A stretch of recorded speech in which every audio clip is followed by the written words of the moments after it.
자, 이번 시간에는 이제 우리가 이제 개발 사업에서 수용 방식 사업에 관한 내용부터 들어가 보자고요. 자, 우리가 이제 토지를 수용해서 이제 사업을 하겠죠. 그때 이제 토지 수용에서 주의할 것은 도시개발 수용 방식 사업에는 조합은 아예 없습니다. 그 전제로 깔고 들어가세요. 그 토지를 수용할 때는 현금 주고 수용하는 게 원칙이지만 돈이 부족할 때 매수대금의 일부 지급이라 토지 상환 채권을 발행한다는 내용이 나오죠. 이렇게 토지 수용이 된 거야. 그 다음에 토지 수용이 된 다음에 반대로 이제 사업이 끝난 땅을 공급하는데 형식이 두 가지입니다. 자연 친화적 개발 목적의 원형지 공급이 있고 조성한 토지 공급이 있더라 이렇게 되는 거지. 그러고 나서 이제 그에 따른 세부 절차가 진행되는 과정이죠. 자, 문제 61번 들어갑니다. 원형지 공급 개발에 관한 설명 나왔네요. 원형지에 관한 문제가 직접 나왔는데 먼저 봅시다. 문제를 통해서. 자, 원형지란 자연 친화적으로 개발 목적이죠. 그래서 이제 원형지는 개발구역 안에서 도시개발 사업으로 조성되지 아니한 상태의 토지를 말한다. 원형지 그대로 원형지. 맞는 표현이죠. 그 다음에 2번. 공급될 수 있는 원형지 면적은 해당 개발구역 전체 토지 면적의 3분의 1 이하로 한정된다. 여기 있습니다. 원형지를 무한정으로 다 공급할 수는 없어요. 3분의 1 이하로 한정돼서 공급하는 거고. 그 다음에 세 번째. 원형지 개발자인 지자체는 10년의 범위 안에서 대토로령이 정하는 기간에 원형지를 매각할 수 없다라고 되어 있는데요. 자, 봅시다. 원형지 매각 금지예요. 싸게 공급이 돼서 그런 부분도 있습니다. 그래서 매각 금지 원형지 개발자는 10년 이내 범위에 매각 금지되는데 국가나 지자체는 제외하고. 그럼 거기 이제 문제가 뭐야? 지자체 아닙니까? 지자체는 매각할 수 있다고 그랬어야지. 그래서 3번이 틀린 내용이 되네요. 틀린 거 찾기였어요. 그 다음에 4번 들어갑니다. 개발구역의 지정권자는 원형지 공급 개발을 승인할 때 교통, 처리 및 기반 설치 등에 관한 이행 조건을 붙일 수 있다라고 되어 있는데요. 이것도 여러분이 공부하는 요령만 아시면 굉장히 수월합니다. 여러분 공법 전체적으로 문제 내용에가 뭔가 조건을 붙일 수 있다 그러면 무조건 맞다 그러세요. 그게 없으면 시험에 안 나오니까 그래요. 조건을 붙일 수도 있네요. 그러니까 문제 푸는 요령이 그렇다는 얘기야. 공법 전체적으로 뭔가 조건을 붙여서 할 수 있다 나오면 맞다고 하는 겁니다. 제발. 그 다음에 원형지 공급입니다. 이 보시게 되는 원형지 공급은 이런 자들에 대해서만 공급을 하게 되는데, 자, 개발자 선정은 수의계약 방식이 원칙이죠. 근데 5호예요. 5호. 원형지를 학교, 공장 용지로 사용하는 경우에 있어서는 이때는 경쟁 입찰입니다. 다만 두 번 유찰되면은 수의계약 방식 그렇게 하는 거지. 두 번 유찰되면은 수의계약 방식 그렇게 하는 거죠. 그래서 5번에 보니까 원형지를 공장 부지로 사용하는 자 있습니다. 공장 부지 5호죠. 경쟁 입찰 방식으로 하며 두 번 유찰됐으면은 수의계약 방식이다. 수의계약 방식이다. 이렇게 하는 거죠. 내용이 그렇게 구성되어 있습니다. 자, 그 다음에 62번 문제에 들어갑시다. 조성토지 공급하는 과정 속에 감정평가업자가 감정평가한 가격 이하로 해당 토지 가격을 정할 수 없는 것은 에서 나오겠죠. 자, 우리가 이제 조성토지 공급이에요. 조성토지 공급하는 가격 속에서 자, 이렇게 감정가로 공급하는 겁니다. 실은요. 다만 감정가 이하로 공급하는 사유가 있다고요. 공급자가 이하로 공급하는 사유가. 바로 이제 여기에 해당되는 것을 지금 물어본 것 같은데, 자, 감정가 이하로 공급하는 사유에 해당되는 겁니다. 감정가 이하, 여기에 해당되는 문제 자체가. 자, 보시게 되면 거기 학교, 여기 있네, 학교. 그 다음에 임대주택, 임대주택 있겠죠? 임대주택 있고, 종류 여러 가지니까 공공청사 해당되는 거고요. 그 다음에 시장이 직접 설치하는 시설입니다. 시장. 직접, 행정청이 직접 설치하는 시장. 그런데 이제 5번이 틀렸는데, 자, 사회복지 설치도 감정가 이하인데, 뭐는 빼고, 유료시설은 빼고, 유료시설은. 사회복지시설은 유료로 운영되는 거 있지 않습니까? 그때는 싸게 공급할 필요가 없잖아. 그 사람들 수익을 창출하고 있기 때문에. 그래서 거기 답은 5번으로 처리가 되고, 밑에 해설 여러분이 좀 참조하세요. 이러한 경우는 좀 싸게 공급할 수 있다더라라는 사유에 해당됐던 거죠. 그래서 거기 보시게 되면 4번입니다. 해설 네모 박스 안에 4번에 해당되는 게 답 처리가 됐어요. 바로 그걸 좀 관심 있게 봐주시기 바라고요.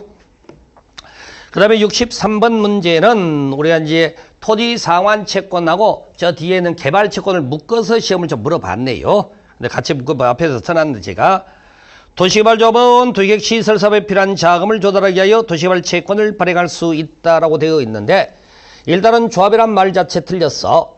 우리가 도시개발 채권이라는 게 도시계획 시설 사업이 아니라 도시개발, 뭡니까? 도시계획 시설 사업하고 도시개발 사업 둘 다 필요한 겁니다.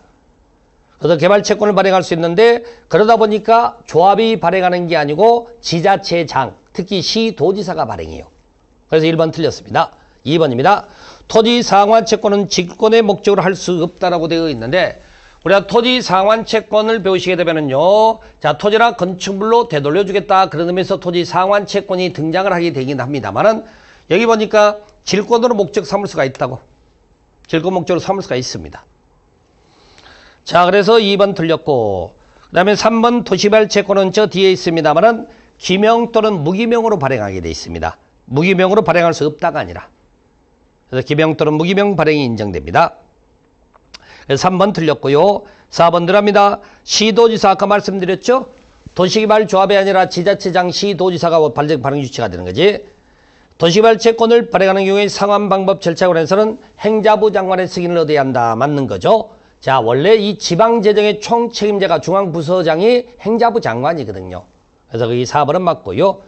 도시개발 채권의 소멸시효 상환을 비해서 원금은 5년, 이자는 2년입니다. 원금은 5년, 이자는 2년 이렇게 돼 있죠. 개발채권 또 문제 나오면 또 보도록 하고 여기 같이 짬뽕이 돼 있어서 거기까지만 먼저 말씀드렸습니다. 자, 64번 문제에 들어갑니다. 원형지 공급 개발에 관한 설명으로 틀린 것에 대해서 나오네요.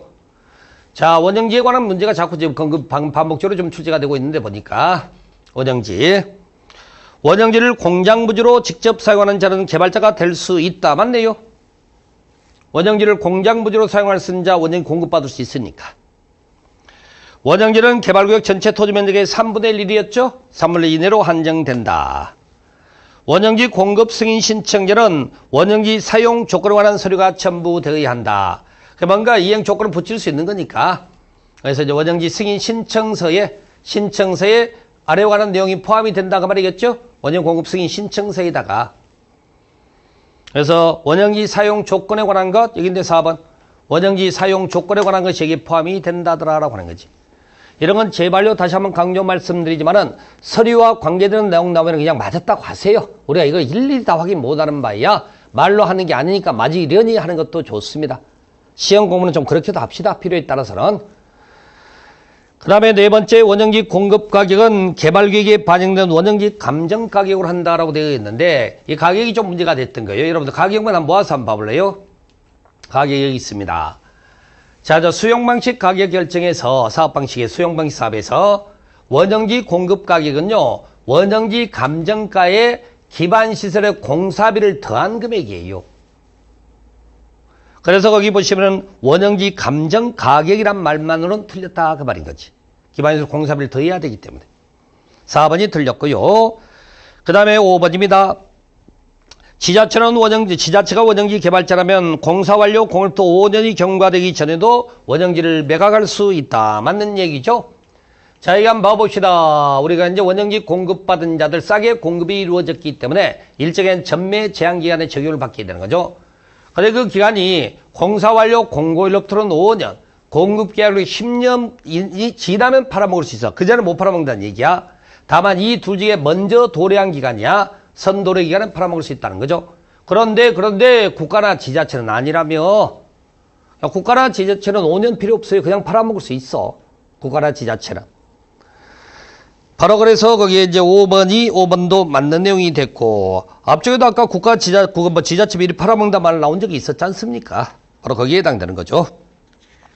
가격 부분이 틀리게 답 처리가 됐네요. 보니까. 자, 65번 문제에 들어갑시다.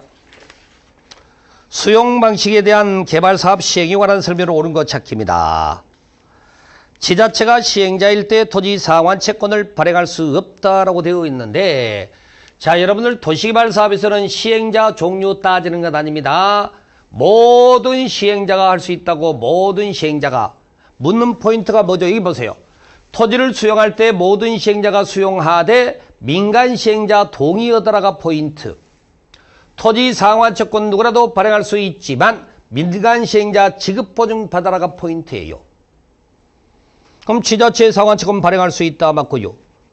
그 다음에 지자체가 토지 수용할 때는 동의 얻는 게 아니잖아요. 민간 시행자만 동의를 얻는 거지. 이렇게. 그래 1번은 게 발행할 수 없다니까 틀렸고 2번 같은 경우는 동의 얻는 게 아니지 않습니까? 민간 시행자 동의 얻는 거니까. 틀렸다 그 말이죠. 그 다음에 세 번째 시행자는 조성토지 공급받는 자로부터 해당 재물을 받을 수 없다. 선수금이라고 합니다. 그거 보고 선수금이라고 해서 미리 받았을 수 있어요. 여기. 시행자는 조성토지 등과 원형지를 공급받거나 이용하려는 자로부터 대금 정보 일부 미리 받을 수 있다. 물론 이제 승인 받아야 되겠지만.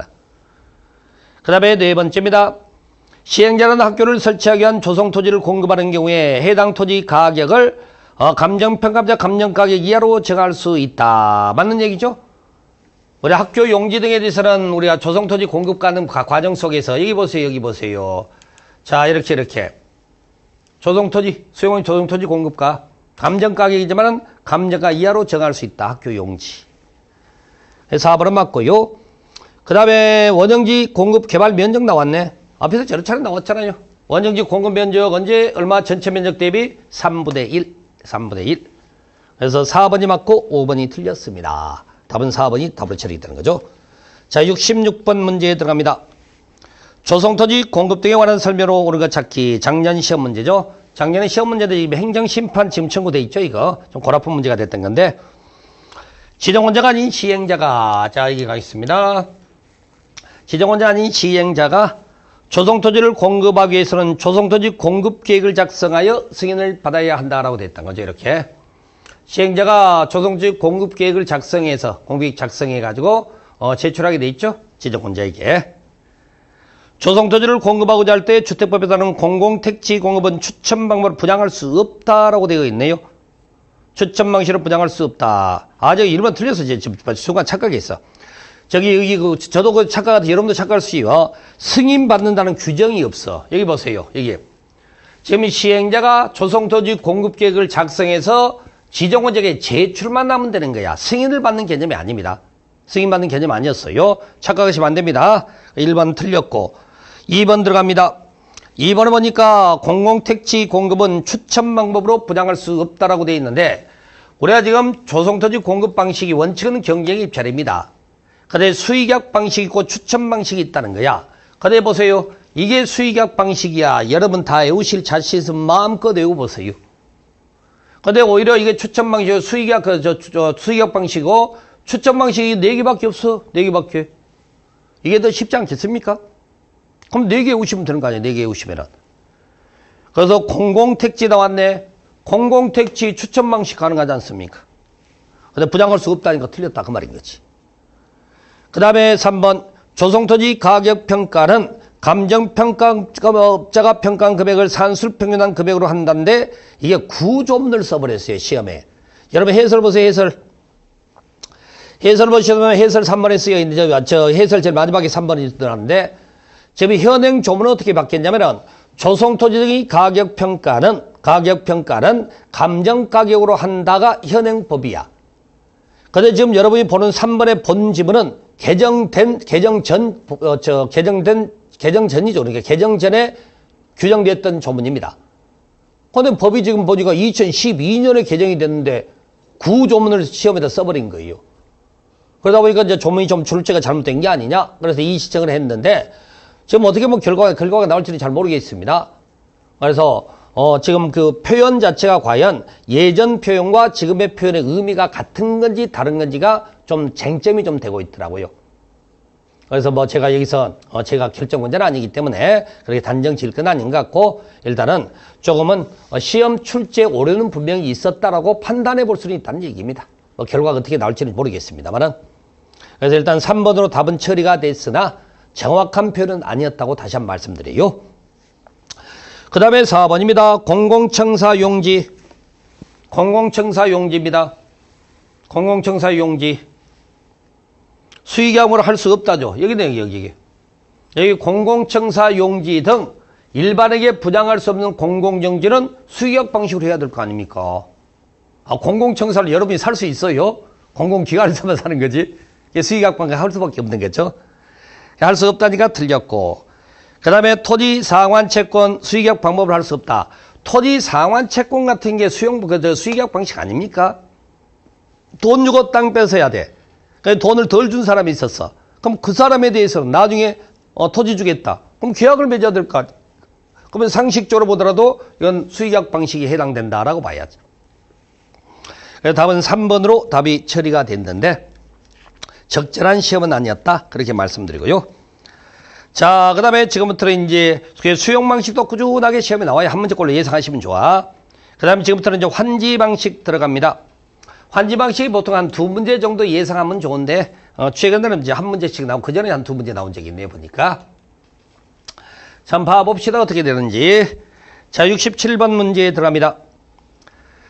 도시개발 사업 시행자가 환지 방식으로 사업을 시행하는 경우에 환지 계획에 포함되어야 할 사항이 아닌 것은 에서 물어보면 틀린 것 찾기죠. 환지 계획 내용 이겁니다. 그냥 암기하세요. 방법 없으니까. 물론 설명은 다 강의 시간에 했지만. 그래서 1번 환지 설계, 필지별 환지 명세 2번, 필지별 권리별 청산 대상 투지 명세, 채비지 보류지 명세, 청산금 결정이 아니라 입체 환지 명세가 나왔어야지. 그래서 5번이 틀렸습니다. 5번 틀렸고요. 자, 68번 문제에 들어갑니다. 청산금 문제가 나왔네요. 청산금이란 우리가 이제 과부족분이라고 그러죠. 땅을 더 받고 덜 받고에 따르는 그 과부족분을 금전으로 정리하는 걸 청산금이다. 그렇게 표현하는 거죠. 청산금에 관한 규정인데, 내 과부족분에 대한 부분이죠. 환지를 정하거나 그 대상에서 제외한 경우에 그 과부족분을 금전으로 청산한다. 그렇죠. 과소토지에서 환지 대상에서 제외한 토지에 대해서는 청산금을 교부하는 때 청산금을 결정할 수 있다. 자, 우리가 일단은 일반적으로 환지 처분하는 때 결정한다고 쓰지만 부지정 처분이야 2번처럼 환지를 부지정 처분할 때는 청산금을 교부하는 때 결정한다라고 쓰는 거죠. 세 번째, 면적의 규모를 조정할 특별한 필요가 있어 환지를 정하지 아니한 토지에 대해서 환지 처분 전이라도 교부할 수 있다. 그게 그 부지정 처분 등에 있을 때 환지 처분 전이라도 결정할 수 있다. 그렇게 하는 거죠. 청산금은 이자를 붙이더라도 분할 교부할 수 없다라고 되어 있는데 여기 있습니다. 자, 원칙은요, 우리가 환지처분 공고일 다음날에 일괄징수, 일괄교부로 가지만 예외가 있습니다. 분할징수, 분할교부 인정되네요. 이렇게. 그래서 4번이 틀렸고요. 청산금을 받을 권리 징수할 5년간 행사함이 시효로 소멸한다. 있죠? 자, 공고일 다음날에 이제 청산금이 이렇게 확정이 됐으니까 그때부터 소멸시효 기산점이 진행이 된다고. 다음날부터, 공고일 다음날부터 5년간 행사하자면 시효로 소멸을 한다라고 하는 거죠. 답은 4번으로 처리가 됐습니다. 그 다음에 69번 문제는 우리가 이제 평가식 환지 계획 작성이죠. 평가식 환지 계획 설계 또는 작성 과정에서 비례율 계산식이 문제가 나왔습니다. 그래서 이제 면적식이고 우리가 이제 여기 보면 평가식이 있어요. 평가식. 그래서 이 비례율 계산이 시험에 출제가 되어 있습니다. 이건 제가 설명은 안 하겠습니다. 그 해설 보세요. 해설 보시고 이왕 나왔던 문제니까 또 다시 나올 수 있다는 가정에서라도 여러분이 직접 익혀보시는 거 이런 방법이 없네요. 예, 답은 150%가 답 처리가 됐어요. 그대로 그 숫자 대입해 보시면 나옵니다. 자, 70번 문제에 들어갑니다. 환지 방식이라는 사업 시행에 관한 설명으로 틀린 것 찾기네요. 시행자는 규약으로 정하는 목적을 위하여 일정한 토지를 환지로 정하지 않고 보류지로 정할 수 있다. 우리가 이제 땅의 그 기준을 보는 거죠, 이게. 땅은 보세요. 크게 여기 보세요. 땅은요, 종전토지소에게 주는 환지가 있고, 그 다음에 사업 목적으로 해서는 남겨둔 보류지가 있다고. 보류지 안에는 공공시설 용지가 있고, 비용 충당의 목적의 채비지가 있다. 이렇게 두 가지를 보류지라고 그러는 거죠, 여기서. 그리고 일본에 보니까 환지로 정하지 않고 보류지로 정할 수 있다. 맞는 표현이죠. 이번 시행자는 개발사업 시행을 하여 필요하면 개발구역의 토지에 대하여 환지 예정지를 지정할 수 있다. 우리가 사업 시행하는 과정 속에 환지 예정지라는 게 나타날 수 있습니다. 환지 예정지라는 게 있다는 거죠. 보시게 되면 환지 예정지가 있습니다. 환지계획 수립에서 이제 공사를 진행하는 과정 속에 최종 환지 처분 전에 예정지 지정이라는 게 있던 거죠. 그래서 여기 예정지는 여기 보세요. 모든 시행자가 지정할 수 있다요. 지정할 수 있다. 그래서 거기서 맞는 맞는 포인트를 제가 이렇게 말씀드린 거야. 시행자라는 단어가 맞고 할 수 있다는 단어가 맞다는 거야. 하여야 한다 그러면 안 되지. 이건 임의적 처분이기 때문에 그렇다는 거죠. 그 다음에 세 번째, 시행자는 채비지 용도로 예정지가 지정된 등의 개발 사업에 드는 비용의 충당의 일을 처분할 수 있다.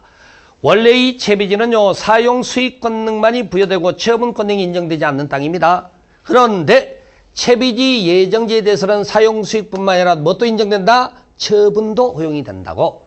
채비지 처분 묻는 시험 문제라고 그랬습니다. 그래서 3번은 맞고요.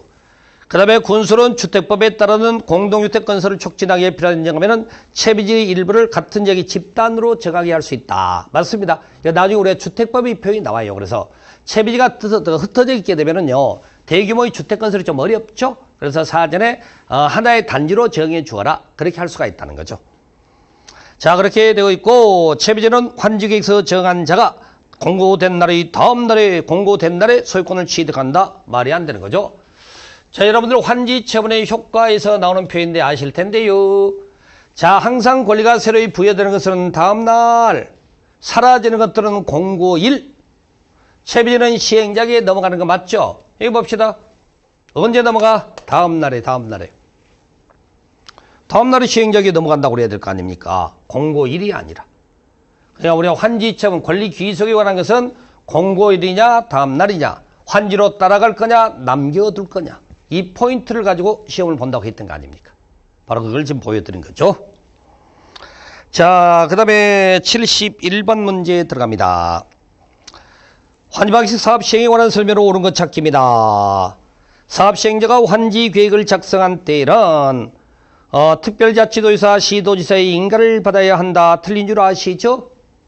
여러분들 지금 도시개발 사업에서 모든 권한이 누구한테 있죠?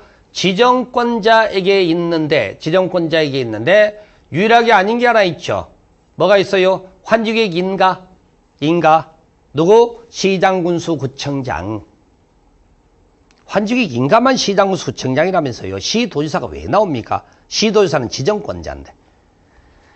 바로 그 내용이죠. 바로 그거 꼭 좀 여러분이 좀 아셔야 됩니다. 여기 환지계획 인가권자, 시장군수 구청장, 특자 시장, 특자 도지사는 유령 취급하시라니까. 항상 시험 볼 때 없었던 걸로 치고 내용을 판단하면 되는 거니까.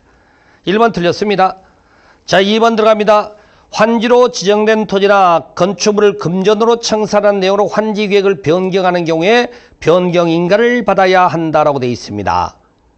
뭔가 구체적 사례가 나타난 변경은 뭐라고 생각하십니까, 여러분? 그 변경 무슨 변경일까, 그거? 경미한 변경 아니겠어요? 여러분들 표현하자면 경미한 변경에 해당될 때는 어떻게 해야 되죠? 경미한 변경일 때는 그때는 원칙에 따라 인가를 받아야 한다가 틀렸다고 하면 되지 않겠습니까? 여기 인가 받는데 환지계획은 경미한 사항일 때는 그러하지 않다. 거기 보니까 여기 나와 있네. 이게 구체적 사례야. 경미한 사항이란 게. 환지로 정한 토지나 건축물을 금전으로 청산하는 경우에는 경미한 변경에 해당되기 때문에 인가받을 필요가 없죠. 그러하지 않다지. 여기 있네. 여기. 그러하지 않다. 이렇게. 경미한 변경에 관한 부분은요, 방법이 없어. 우리가 이걸 다 암기를 할 수가 없기 때문에. 문제 내용을 보니까 뭔가 변경이 발생하는데 구체적 사례로 적시된 변경이다. 그러면 경미한 변경이다라고 인정을 해보고, 그러면 우리가 원칙 절차가 있으면 경미한 변경이 그러하지 않다. 다른 절차에 다른 절차. 근데 원칙과 같은 표현이 나오면 틀렸다고 이렇게 판단을 하는 거지. 자, 그래서 변경 인가 받아야 한다가 틀렸고요. 그 다음에 세 번째가 맞는 건데요. 토지 소유자의 환지 제외 신청이 있더라도 환지에서 이제 빼달라고 그랬던 거지. 해당 토지의 임차권자 등이 동의하지 않는 경우에 해당 토지를 환지에서 제외할 수 없다. 맞는 내용인데요. 우리가 이제 환지계획 작성에서 나오는 표현이죠. 자, 환지계획 작성인데요. 봐봅시다. 뒤쪽에 있네. 잠시만요. 얘기하는 겁니다. 이게. 동의나 신청에 따른 환지 부정이라는 게 있습니다. 나 빼달라 그랬던 거지. 근데 임차권자 있으면 임차권의 동의를 반드시 얻어야 돼요. 임차권자 권리보호 차원에서. 그래서 제외할 수 없다니까 맞는 거죠. 임차가 동의 없이는 환지 제외할 수 없다 이렇게 돼 있어요. 자, 그 다음에 네 번째입니다. 예정지 지정이 있으면 종전토지에 대한 임차권자 등은 종전토지에서는 물론 환지 예정지에 대해서도 소멸한다? 그건 아니죠. 여기 한번 봐보세요. 우리가 예정지란 의미를 여러분 이해하실 게 있어요. 여기 봅시다. 자, 이게 종전토지 모양. 그 다음에 최종적으로 환지 처분에서의 나타날 모양이야. 근데 갑에게 예정지를 줬다는 거 아닙니까? 그렇죠. 갑의 토지는 도로에 편입될 예정이고. 그러면 예정지 받은 갑은 그 땅을 쓸 수 있는 거야. 지금 사용 수익할 수 있는 거죠.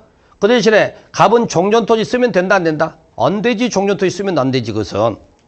그렇죠? 그래서 예정지 지정이 있으면 종전토지에 대한 임차권은 물론 예정지에 대해서 소멸을 한다. 예정지는 그대로 있잖아요. 쓸 수 있다니까 예정지는. 종전토지를 사용할 수 없다고 하는 거지. 종전토지를. 그래서 4번 틀렸고요. 환지계획서 환지를 정하지 않은 종전토지 등 권리는 환지처분 공고된 날의 다음 날이 끝나는 때 소멸한다. 아니 웬걸 소멸이 왜 다음 날이 나옵니까? 이런 배우신 그대로 잘 봐요. 이게 새로운 권리가 부여되는 게 다음 날이고 소멸되는 건 언제 공고일에 소멸된다 그렇게 나와야 되지 않겠습니까? 자, 그래서 거기에 3번만이 맞고 나머지 내용들 틀린 부분들 확인해 보시면 되고요. 자, 그 다음에 72번 문제에 들어가겠습니다. 자, 72번 문제. 자, 작년 시험 문제네요. 환지 처분의 효과에 관한 설명으로 틀린 것에 대해서 나옵니다. 환지에서 정해진 환지는 다음 달에 종전의 토지로 본다. 맞죠?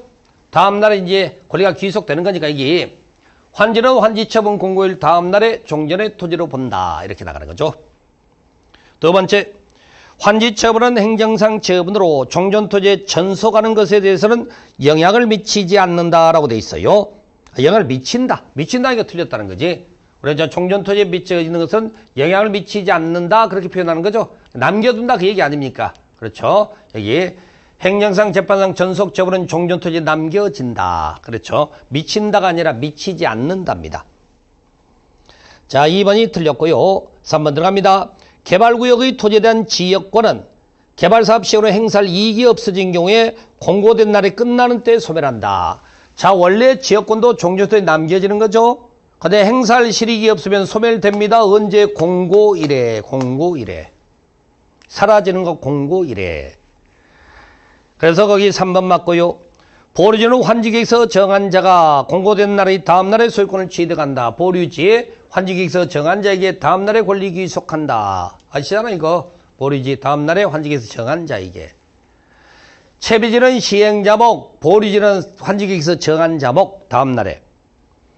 5번 청사금은 환지처분 공고된 날의 다음 날에 확정된다. 다음 날에 확정된다고 그랬죠? 다음 날에 확정된다. 결정은 일반 표현으로서 환지처분하는 때 또는 미리 청사금 교부하는 때 결정한다고 하지만 환지처분 확정은 다음 날에 된다라고 하는 거죠. 환지처분하면 뭐 생각나세요? 공고일이냐 다음 날이냐부터 판단하시라니까. 무슨 말인지 아셨죠? 그래서 보통 이제 수용방식 사업의 한 문제, 환지방식 사업의 한 문제 이렇게 이제 꾸준하게 나온다고 예상하시고 문제를 좀 준비해 보시면 되겠습니다. 자, 이렇게 해서 도시개발법까지 마치도록 하겠습니다.